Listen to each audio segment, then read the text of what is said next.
If you suffer from diabetes, you are joined by 26 million people in the United States and 285 million people worldwide. The cost of diabetes in the US alone is more than $170 billion a year.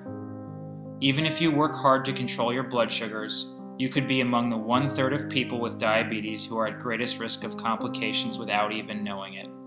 The complications of diabetes can be devastating.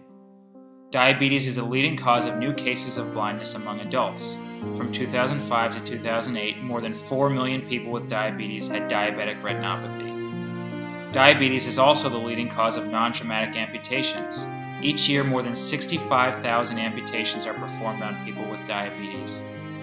Diabetes is a leading cause of kidney failure in the US. There are more than 200,000 people in the US with end-stage kidney disease due to diabetes that are living with the agony of chronic dialysis or with a kidney transplant.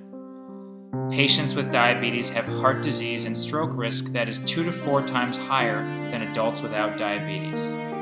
Tragically, diabetes is a significant factor in more than 260,000 deaths each year. The statistics are frightening.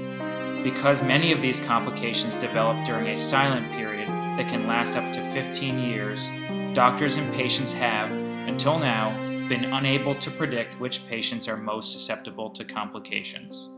Fortunately, groundbreaking new research has identified new biomarkers that can predict those at greatest risk of kidney disease much earlier than ever before.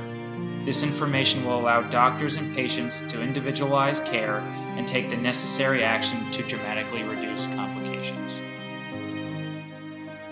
I'm acutely aware of the toll that the devastating complications take on my patients and their families.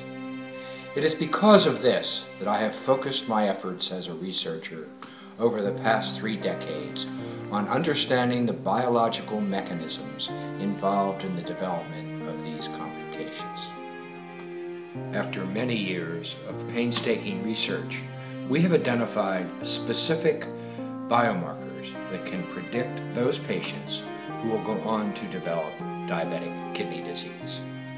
The early identification of those at greatest risk will enable individualized care and more aggressive treatments that have the potential to significantly reduce or eliminate the debilitating complications. Know your risk, change your outcome.